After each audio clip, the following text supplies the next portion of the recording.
Espírito Santo, meu melhor amigo,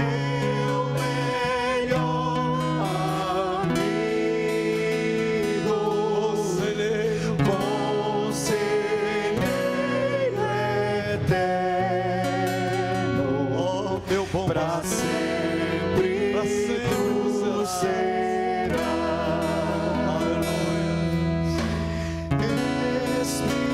Espírito Santo, graças te damos, meu melhor amigo.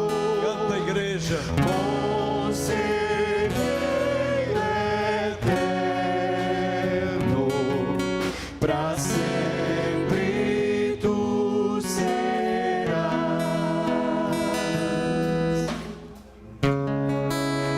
Tu serás sempre o nosso pastor. Tu és o nosso melhor amigo. E eu quero te agradecer por estar aqui, Senhor. Quero te agradecer por tudo. Minha alma te agradece. Minha alma se alegra contigo. Espírito Santo, toma-me pelas mãos, ensina-me o caminho, com tua voz, teu alento, ó meu bom pastor. Todo avivamento, diga: Espírito Santo, meu melhor amigo, conselheiro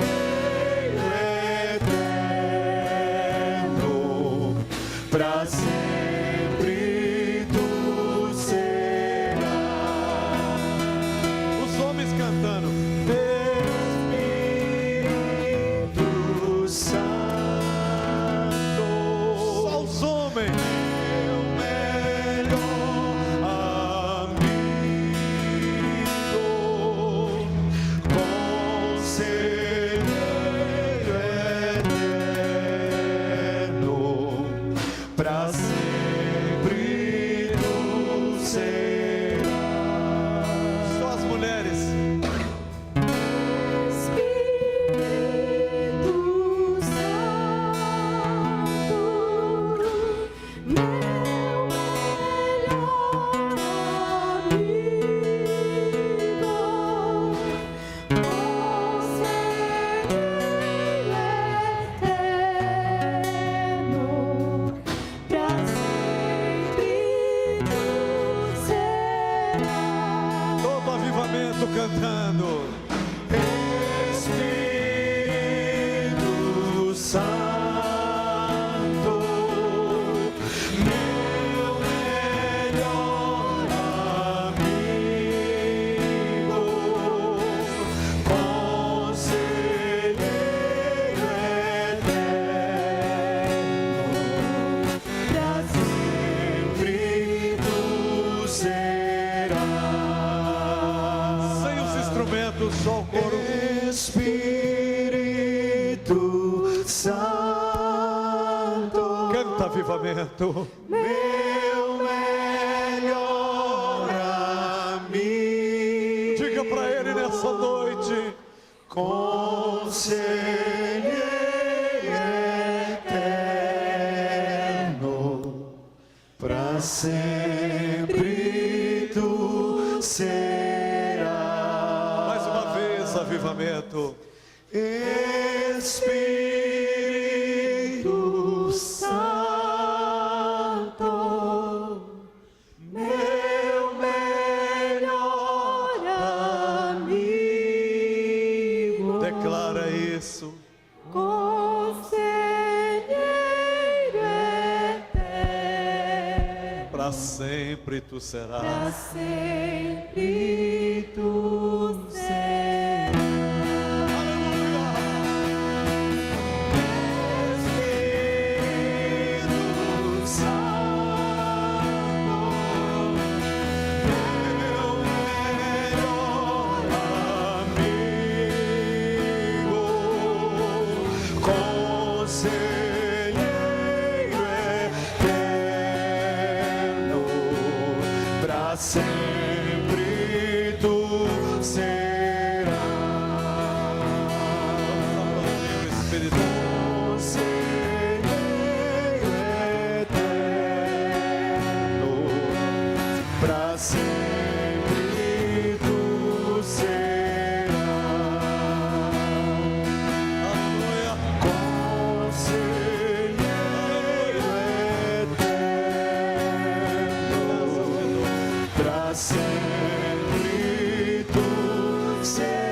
Aleluia.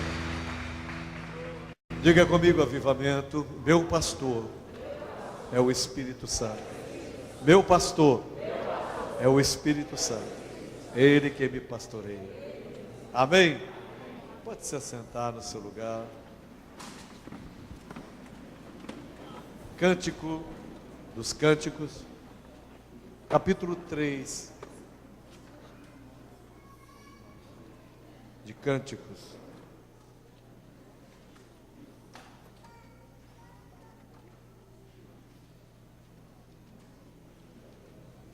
Espírito Santo,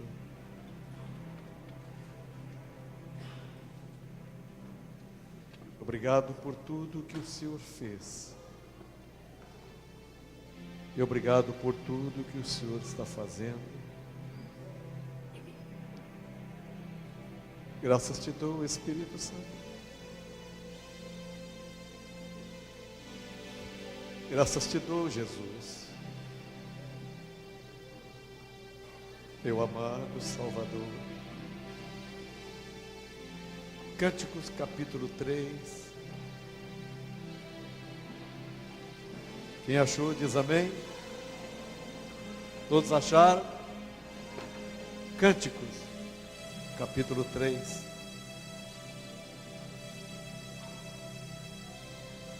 Versículo 1 em diante diz: de noite em minha cama busquei aquele a quem ama minha alma. Busquei e não o encontrei. Levantar-me-ei, pois, e rodearei a cidade, e pelas ruas e pelas praças buscarei aquele a quem ama minha alma. Busquei e não o achei. Acharam-me os guardas que rondavam pelas cidades, e eu lhes perguntei: vistes aquele a quem ama minha alma? Apartando-me um pouco deles, logo achei aquele a quem ama minha alma. Agarrei-me a ele e não o larguei, até que o introduzi em casa de minha mãe, na câmara daquela que me gerou. Conjuro-vos, ó filhas de Jerusalém, pelas gazelas e coças do campo, que não acordeis e nem desperteis o meu amor, até que ele queira. Apartando-me um pouco deles, logo achei aquele a quem ama a minha alma. Agarrei-me a ele e não o larguei. Aleluia. Amém. Amém. Digam graças a Deus.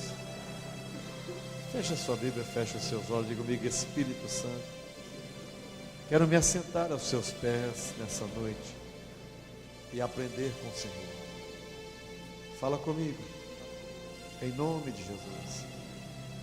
Em nome de Jesus.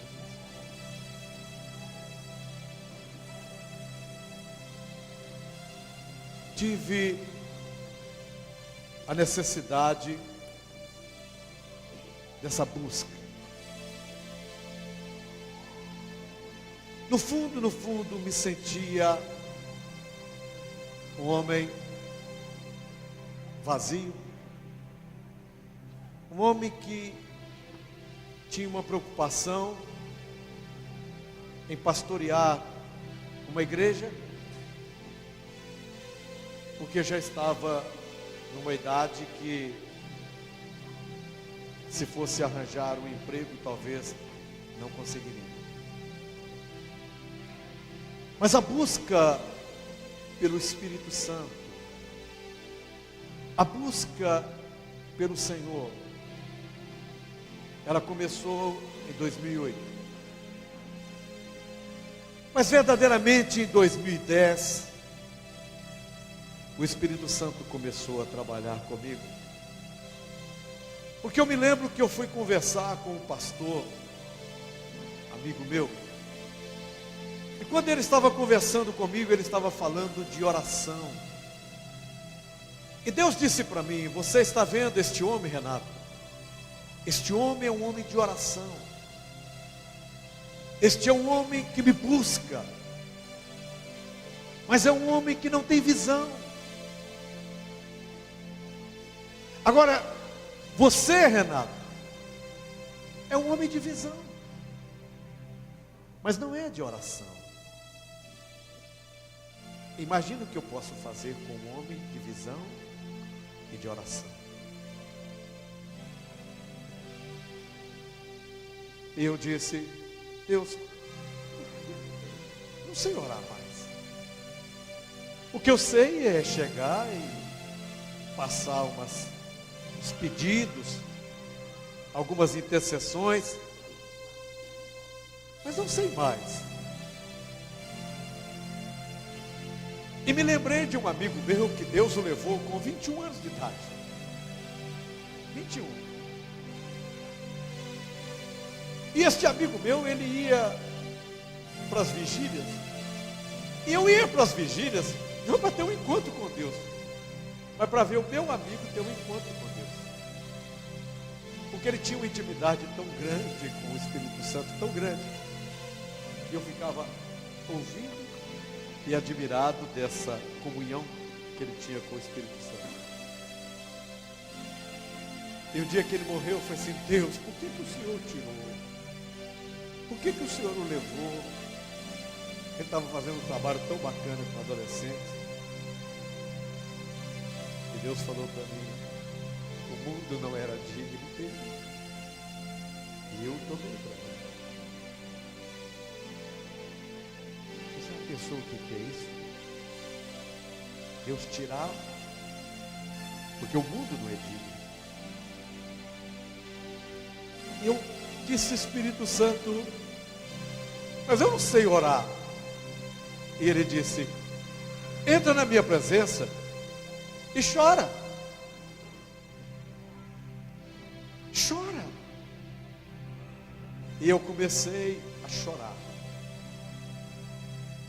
E de repente eu estava chorando meia hora, 40 minutos, uma hora e pouca. Comecei a buscar este relacionamento com o Espírito Santo. E essa presença tem mudado a minha vida.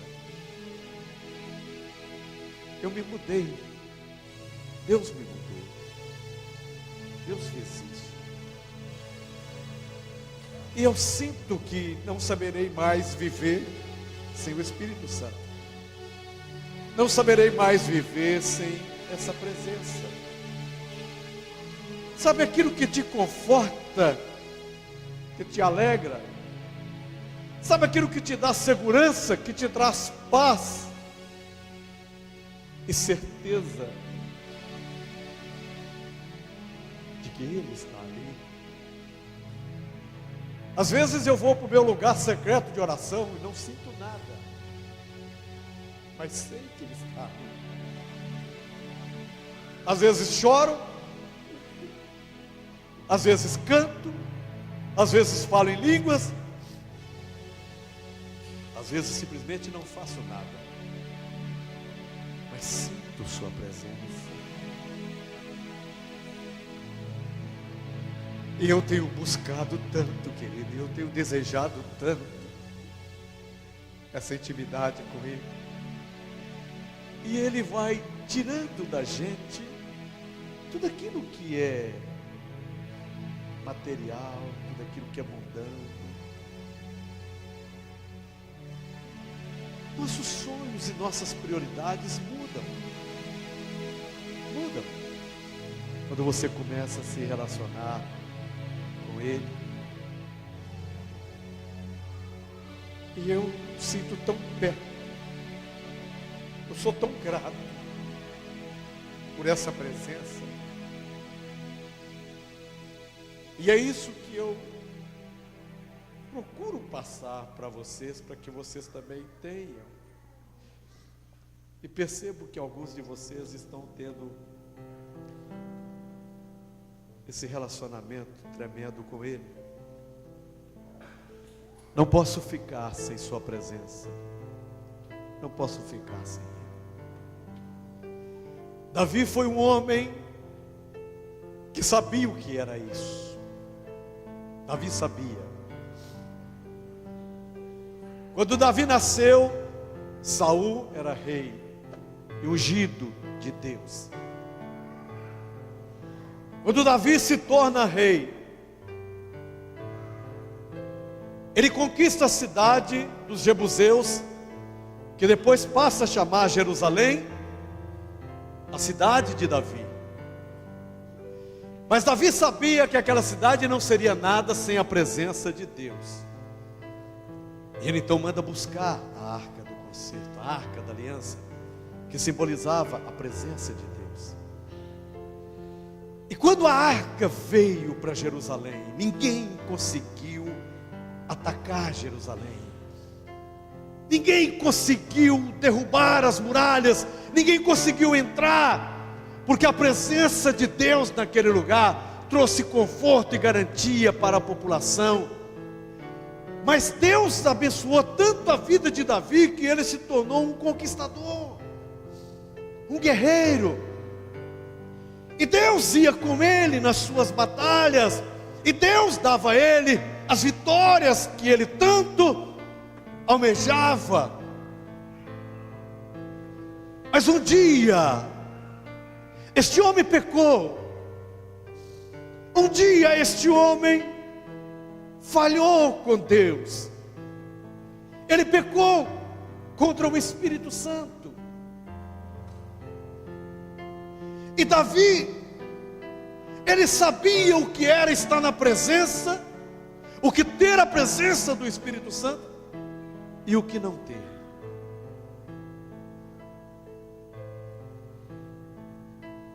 Quando Davi é confrontado com o seu pecado, Davi sabe o que estava acontecendo com ele. Ele viu Saul, era um admirador do rei Saul. Quando Saul morre, ele lamenta a morte de um ungido. Nunca se levantou contra Saul. Mas Davi sabia o que Saul tinha passado por ter perdido a presença de Deus. Ele se tornou um homem amargo. Ele se tornou um homem revoltado. E é isso que acontece quando a pessoa perde a presença de Deus. Ele começa a atacar, e principalmente os ungidos. Ele começa a se levantar, porque ele não acredita que tem amigos, porque acham que todos estão contra ele. Davi viu isso na vida de Saul.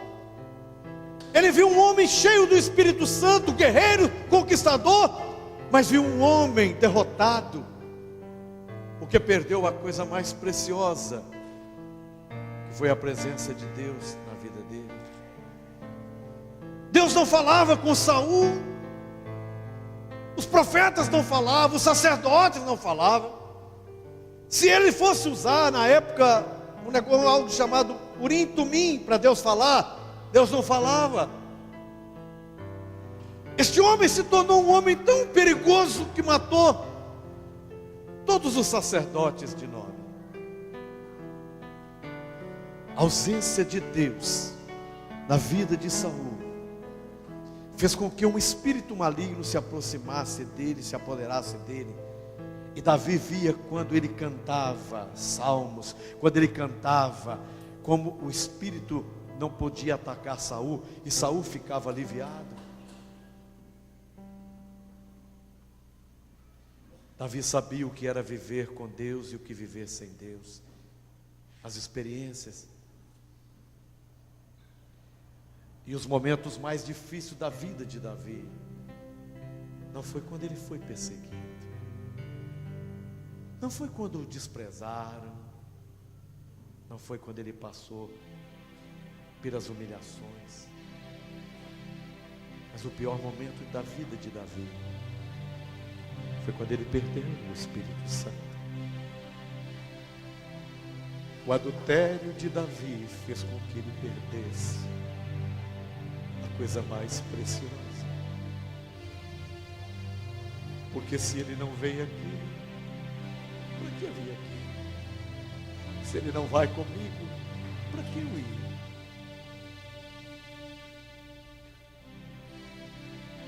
Para ver um homem que soube o que é ter e o que é perder a presença de Deus. E talvez você entrou aqui nessa noite,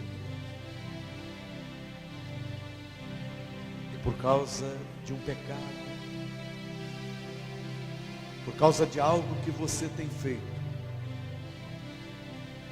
você tem perdido essa presença. Você se sente só, se sente amargurado, se sente triste, decepcionado. Talvez você esteja aqui assim, porque você não sente mais essa presença gloriosa do Espírito Santo.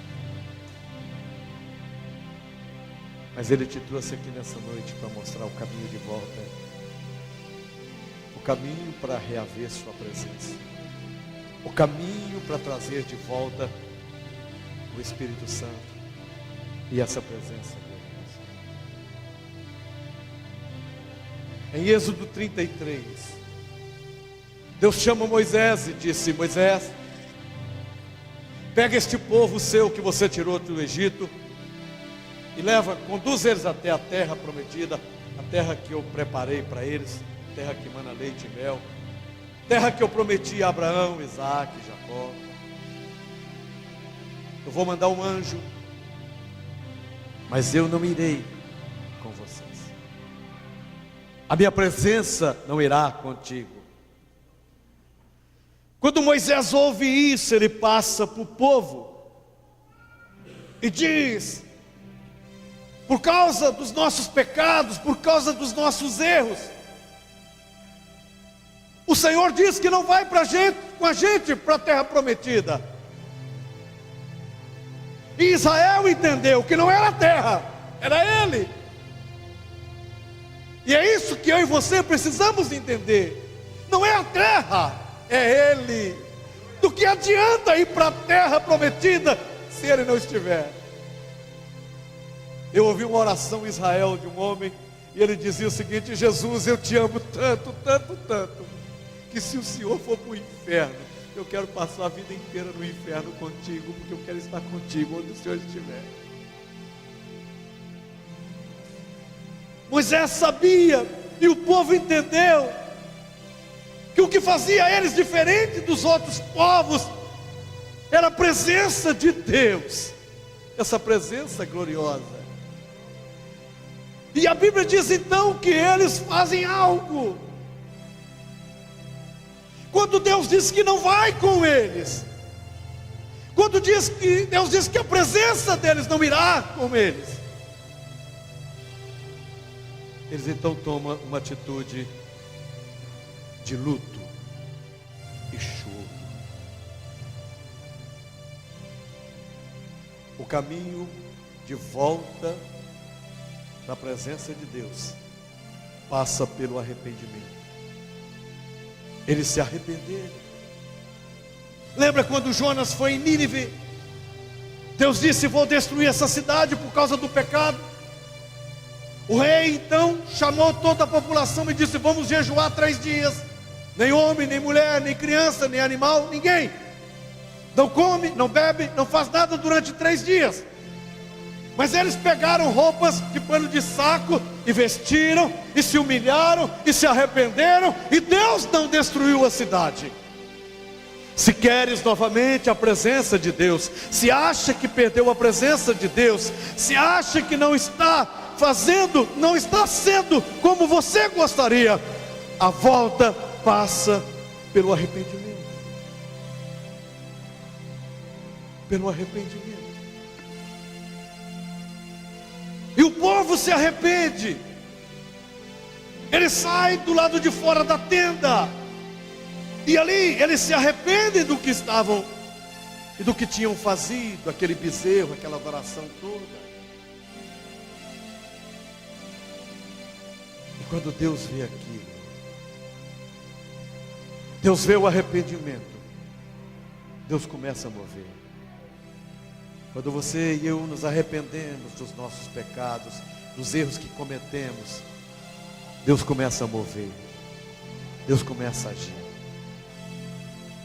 E aí eles tomaram uma decisão de pegar os seus atavios, pegaram suas joias, pegaram seus enfeites e também pegaram os seus deuses.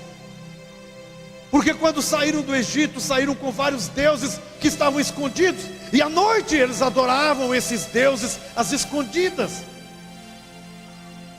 Mas eles começaram a pegar isso e começaram a fazer uma limpeza na barraca e tirar tudo aquilo que não agradava a Deus. E a Bíblia diz que Moisés montou a tenda fora do acampamento. E todo aquele que queria a presença de Deus saía e ia buscar. E esse povo começou a buscar e começou a adorar. Quando Deus viu isso, Deus veio e disse: Moisés, diga para o povo que eu não só irei com eles, mas farei maravilhas no meio deles como nunca eles viram antes. Farei coisas tão tremendas na vida deles, farei tantos sinais e prodígios como nenhum outro tempo houve. Por quê? Porque este povo buscou minha presença e desejou-me novamente. Quando você deseja Deus, querido, o maior interessado nesse relacionamento é Ele. Porque Ele não quer te perder, Ele não quer me perder. Eu custei um preço muito alto para Deus, você custou um preço muito alto para Deus. Nós custamos todo o sangue do seu Filho, todo o sangue de Jesus. Então o maior interessado no relacionamento é o próprio Deus. Mas a volta para o relacionamento, a volta para a intimidade passa pelo arrependimento, para lançar fora os seus atavios, orar e adorar. Quando Davi vê isso, Davi sabe, e por isso Davi então ele faz um dos salmos mais marcantes, mais bonito. Porque ele disse: ó Deus, tem misericórdia de mim. Por causa da tua grande compaixão, apaga os meus pecados. Purifica-me de todas as minhas maldades e lava-me do meu pecado, pois eu conheço bem os meus erros e o meu pecado está sempre diante de ti. Contra ti eu pequei, somente contra ti, e fiz o que detesta. Tu tens razão quando me julgas, e certo quando me condenas. De fato tenho sido mau desde que nasci, tenho sido pecador desde o dia em que fui concebido. O que tu queres é um coração sincero. Enche o meu coração com tua sabedoria e tira de mim o meu pecado e ficarei limpo. Lava-me e ficarei mais branco do que a neve. Faz-me ouvir outra vez voz e sons de alegria que perdi por causa do meu pecado. E ainda que tenhas me esmagado e quebrado, eu serei feliz de novo. Não olhe para os meus pecados e apaga todas as minhas maldades. Ó Deus, cria em mim um coração puro e dai-me a vontade nova e firme. Não me expulse da sua presença e não retires de mim o teu Santo Espírito. Ele não estava preocupado com o palácio, ele não estava preocupado com o reino, ele não estava preocupado com o dinheiro. Querido, se for preciso, perca a tua família, perca a tua esposa, perca o teu emprego, perca o teu dinheiro, perca tudo, mas não perca Ele, não perca Ele. Nunca deixe deixe que ele se vá, nunca deixe que o Espírito Santo se vá, nunca deixe que ele se vá, porque o dia que ele for, você vai perder tudo, mas se ficares com ele, terás tudo, tudo. Então ensina-me, Senhor, dai-me novamente a alegria da tua salvação, e conserve em mim o desejo de ser obediente. Então ensinarei aos desobedientes as tuas leis, e eles voltarão a ti. Ó Deus meu, Salvador, livra-me da morte, e com alegria eu anunciarei a tua salvação. Ó Senhor, põe as palavras certas na minha boca, e eu te louvarei. Tu não queres que eu te ofereça sacrifício, tu não gosta que animais sejam queimados como oferta a ti. Ó Deus, o meu sacrifício é um espírito humilde, e tu não rejeitarás. Um coração humilde e arrependido, Deus não rejeita. Ó Deus,